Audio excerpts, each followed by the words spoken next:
নমস্কার বন্ধুরা, আমার চ্যানেলে আমি আপনাদেরকে স্বাগত জানাই। আশা করছি ভালো আছেন, সুস্থ আছেন। আমাদের প্রত্যেক দিনের কাজগুলোকে আমরা যদি কিছুটা টিপস মেনে করি তাহলে দেখবেন কাজগুলো অনেকটাই সহজ হয়ে যাবে। নিজেদের জন্য কিছুটা হলেও সময় বাঁচিয়ে নিতে পারবো, তাছাড়াও সংসারের খরচও অনেকটাই কমিয়ে নিতে পারবো। তেমনই কিছু ছোট ছোট ইউজফুল টিপস আপনাদের কাছে শেয়ার করব। চলুন দেখে নেওয়া যাক আজকের প্রথম টিপসটা। আমি এখানে নিয়েছি বেশ কিছুটা কলমি শাক। শাক আমাদের প্রত্যেকেরই বাড়িতে কম বেশি নিয়ে আসা হয়ে থাকে, তবে এই শাকটা যদি কোনোভাবে রান্না করা না হয় 1 থেকে 2 দিন থেকে যায়, সেক্ষেত্রে দেখা যায় ফ্রিজে শাকটা রাখলেও কিন্তু শাকটা শুকিয়ে যায়। তবে আপনারা যখনই শাক নিয়ে আসবেন, শাকটাকে খুলে প্রথমে ভেতরের যদি খারাপ হয়ে যাওয়া পাতা থাকে সেটাকে বেছে নেবেন। তো দেখতেই পাচ্ছেন শাকটা কিন্তু আমি ভালোভাবে বেছে নিয়েছি। এবার নিয়েছি এখানে একটা সুতির কাপড়ের টুকরো, সেটাকে জল দিয়ে ভালোভাবে ভিজিয়ে নিয়ে নিংড়ে নিয়েছি। এবার এই কাপড়ের টুকরোটাকে এইভাবে করে প্রথমে বিছিয়ে নেব। এর মাঝখানে কি করব, আমি শাকটাকে রাখবো, তারপর কাপড়টাকে সাইড থেকে এইভাবে করে মুড়িয়ে দেব। এবার যদি আপনারা এই শাকটা ফ্রিজের বাইরেও রাখেন না কেন, দেখবেন শাক কিন্তু 1 সপ্তাহ পর্যন্ত ভালো থাকবে, শুকিয়ে যাবে না। একদম দেখে মনে হবে যেন সে এখনই আপনারা শাকটা কিনে নিয়ে আসলেন। তবে যদি কাপড়টা শুকিয়ে যায় সেক্ষেত্রে আপনারা কি করবেন, ওপর থেকে সামান্য পরিমাণের জল এইভাবে ছিটিয়ে দেবেন। আর যদি আপনারা শাকটা এইভাবে ফ্রিজে রাখেন সেক্ষেত্রে দেখবেন এই শাক কিন্তু 15 দিন পর্যন্ত ভালো থাকবে, শুকিয়ে যাবে না। ভালো লাগলে লাইক করবেন। এখন চলে যাচ্ছি পরবর্তী টিপস। আমি এখানে নিয়েছি ধূপ আমাদের প্রত্যেকেরই বাড়িতে কিন্তু কম বেশি নিয়ে আসা হয়ে থাকে, তবে অনেক সময় দেখা যায় এমন ধূপ নিয়ে আসা হয়, ধূপের যে গন্ধটা থাকে সেটা আমরা অনেকেই সহ্য করতে পারি না। তবে আপনাদের যদি এই ধরনের সমস্যা হয়ে থাকে সেক্ষেত্রে আপনারা কি করবেন, নিয়ে নেবেন বেশ কিছুটা পরিমাণের জল, হাতের মধ্যে সামান্য পরিমাণের জল নিয়ে এইভাবে করে ধূপের মধ্যে আমি ভালোভাবে লাগিয়ে নেব। তো দেখতেই পাচ্ছেন জলটা খুব ভালোভাবে লাগিয়ে নিয়েছি। এবার নিয়ে নিয়েছি এখানে আমি পাউডার। এক্সপায়ার হয়ে যাওয়া পাউডারেরও ব্যবহার করতে পারেন। ধূপের মধ্যে পাউডারটাকে খুব ভালোভাবে ছড়িয়ে দেব। এবার এই পাউডারটা হাতের সাহায্যে আমি খুব ভালোভাবে ধূপের মধ্যে লাগিয়ে নেব। এবার যদি আপনারা এই ধূপগুলো জ্বালান সেক্ষেত্রে দেখবেন পাউডারের যে স্মেলটা রয়েছে সেটাই কিন্তু বেরোতে শুরু করবে, ধূপের স্মেলটা কিন্তু আর বেরোবে না। আশা করছি আপনাদের এই টিপসটি অনেক বেশি কাজে আসবে। ভালো লাগলে লাইক করবেন। এখন চলে যাচ্ছি পরবর্তী টিপসে। আমি এখানে নিয়েছি একটা জলের বোতল। আমরা যখন কোথাও বাইরে যাই আমাদের সাথে করে কোনো না কোনো জলের বোতল আমরা প্রত্যেকেই কিন্তু কম বেশি নিয়ে যাই। তবে এই বোতল যখনই আমরা ব্যাগে নিই, ব্যাগের মধ্যে কিন্তু এই বোতল সোজা থাকে না, কিছুক্ষণের মধ্যে এইভাবে যদি কাত হয়ে যায় সেক্ষেত্রে অনেক সময় দেখা যায় বোতল থেকে এইভাবে করে জল পড়তে থাকে। এর ফলে কি হয়, আমাদের ব্যাগের ভেতরে যদি কোনো কাগজপত্র বা দরকারি জিনিসপত্র থাকে সেগুলো কিন্তু ভিজে যায়। তো এই ধরনের সমস্যা হলে আপনারা কি করবেন চলুন দেখে নেওয়া যাক। তো এই বোতলটা যেহেতু খুব বেশি পুরনো হয়নি, আমরা বাদও দিতে পারবো না, তো আপনারা নিয়ে নেবেন একটা রাবার ব্যান্ড। এবার আমি রাবার ব্যান্ডটাকে বোতলের মুখের সাইডে এইভাবে করে 3 বার পেঁচিয়ে দিচ্ছি। তারপর ঢাকনাটাকে আমি লাগিয়ে দেব। এবার দেখবেন যে ঢিলে ভাবটা ছিল ঢাকনার মধ্যে জল পড়ছিল সেটা কিন্তু আর পড়বে না। আশা করছি আপনাদের এই টিপসটি অনেক বেশি কাজে আসবে। ভালো লাগলে লাইক করবেন। এখন চলে যাচ্ছি পরবর্তী টিপসে। আমরা প্রত্যেকেই রান্নাবান্না করার জন্য কোনো না কোনো মশলার ব্যবহার করে থাকি, তবে এই মশলা যদি কোনো কারণে রান্নাতে ব্যবহার করা না হয়, বেশ কিছুদিন থেকে যায়, সেক্ষেত্রে দেখা যায় মশলার মধ্যে দলা পেকে যায়, ফাঙ্গাস ধরে যায়, কখনো কখনো পোকাও ধরে যায়। এই সমস্যাটা দেখবেন বিশেষ করে বর্ষাকালে বেশি হয়ে থাকে। তবে এই ধরনের সমস্যা যাতে আপনাদের সাথে না হয় সেক্ষেত্রে আপনারা কি করবেন, মশলার মধ্যে দিয়ে দেবেন সামান্য পরিমাণের লবণ। তারপর খুব ভালোভাবে লবণটাকে মশলার মধ্যে মাখিয়ে দেবেন। এতে করে কি হবে, মশলার মধ্যে দলা পেকে যাবে না, ফাঙ্গাস ধরবে না, এমনকি পোকাও ধরবে না। আর এই মশলা আপনারা কিন্তু আরও বেশ কিছুদিন রান্নায় ব্যবহার করতে পারবেন। আশা করছি আপনাদের এই টিপসটিও অনেক বেশি কাজে আসবে। ভালো লাগলে লাইক করবেন। এখন চলে যাচ্ছি পরবর্তী টিপসে। আমি এখানে নিয়েছি একটা জিন্স। ছেলে মেয়ে উভয়ই কিন্তু আমরা জিন্স প্যান্টের ব্যবহার করে থাকি, তবে যখন আমরা নতুন জিন্স প্যান্ট কিনে নিয়ে আসি তখন দেখবেন সমস্যা হয় একটাই, জিন্স প্যান্টের যে চেনটা থাকে সেটা অনেকটাই টাইট থাকে, যার কারণে আমরা চেনটা যখন খুলতে যাই বা বন্ধ করতে যাই ঠিকভাবে খোলা বন্ধ করতে পারি না। অনেক সময় চেনটা কেটে কেটে লাগে, আর যদি জোর করে চেনটা খোলা বন্ধ করতে যাই অনেক সময় লকটাই কিন্তু ভেঙে যায়। তখন আমাদের বাজার থেকে নতুন চেনের লক লাগিয়ে নিয়ে আসতে হয়। তবে আপনাদের সাথে যাতে এই সমস্যাটা না হয় সেক্ষেত্রে আপনারা কি করবেন, যখনই নতুন প্যান্ট কিনে নিয়ে আসবেন নিয়ে নেবেন একটা মোমবাতি। এবার এই যে চেনটা রয়েছে তার মধ্যে মোমবাতিটা আমি এইভাবে করে ঘষে নিয়েছি। তো দুটো সাইডে চেনের মধ্যে এইভাবে ঘষে নিতে হবে। এবার চেনটাকে আমি আপনাদেরকে লাগিয়ে এমনকি বন্ধ করেও দেখিয়ে দেব। আর দেখতেই পাচ্ছেন বন্ধুরা, আগে আমরা কিন্তু চেনটা কোনোভাবে লাগাতে পারছিলাম না, অনেকটাই টাইট ছিল। আর এখন কতটা ঢিলে হয়ে গেছে আর কতটা সুন্দর তাড়াতাড়ির মধ্যে চেনটা লাগিয়ে নিতে পারছি।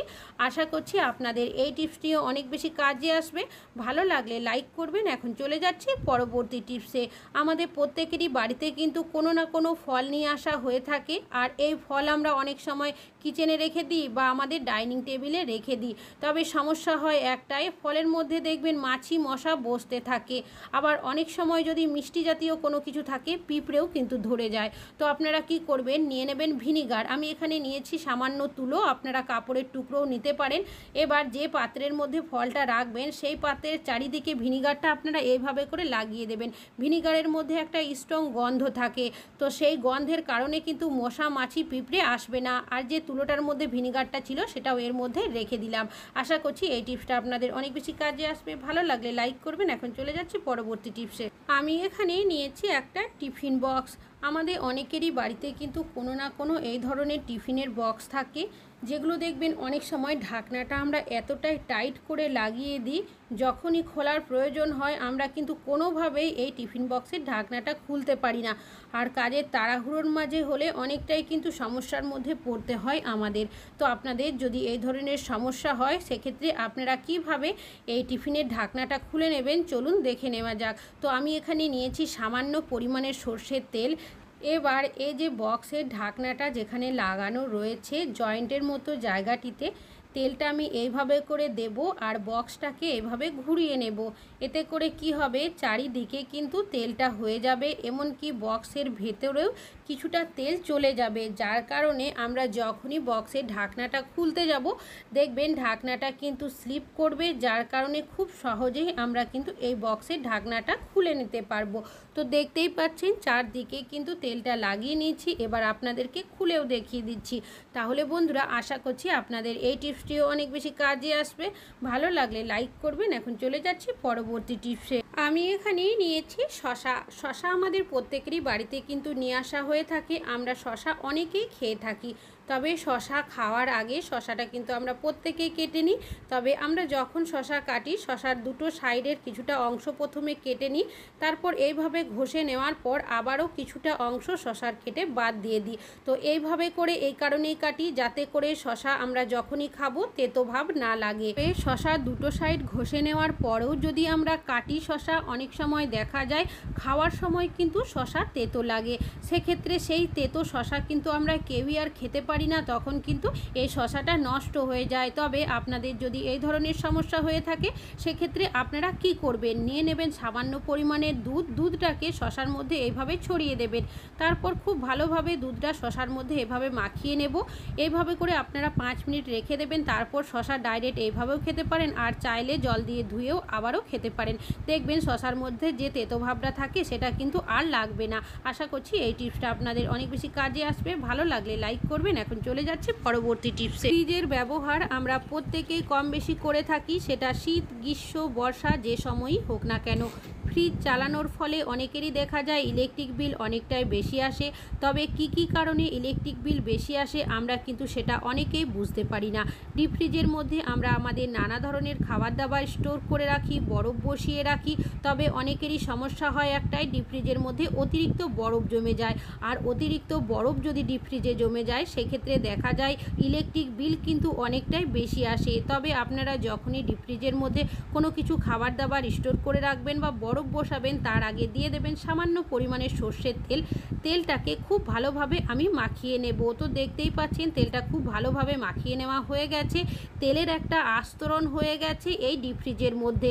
ডিপ ফ্রিজের মধ্যে আপনাদের খাবার দাবার স্টোর করে রাখেন বা বরফ বসিয়ে রাখেন, সেক্ষেত্রে দেখবেন তেলের একটা আস্তরণ হওয়ার কারণে কোনোভাবেই কিন্তু অতিরিক্ত বরফ জমে যাবে না, যার কারণে ইলেকট্রিক বিল কিন্তু অনেকটাই কম আসবে। ফ্রিজ থেকে যখন কোনো কিছু জিনিসপত্র বের করি কেউই কিন্তু একবারেই সব জিনিস বের করে নিই না। যখন যেটার প্রয়োজন হয় আমরা কিন্তু ফ্রিজের দরজা খুলে তখন সেটা বের করে নিই। আর বারবার যদি আমরা ফ্রিজের দরজা খোলা বন্ধ করি সেক্ষেত্রে দেখা যায় বারবার কিন্তু ফ্রিজের ঠান্ডা হাওয়া বাইরে বেরিয়ে যায়। এর ফলে দেখা যায় ফ্রিজের ইলেকট্রিক বিল অনেকটাই বেশি আসে।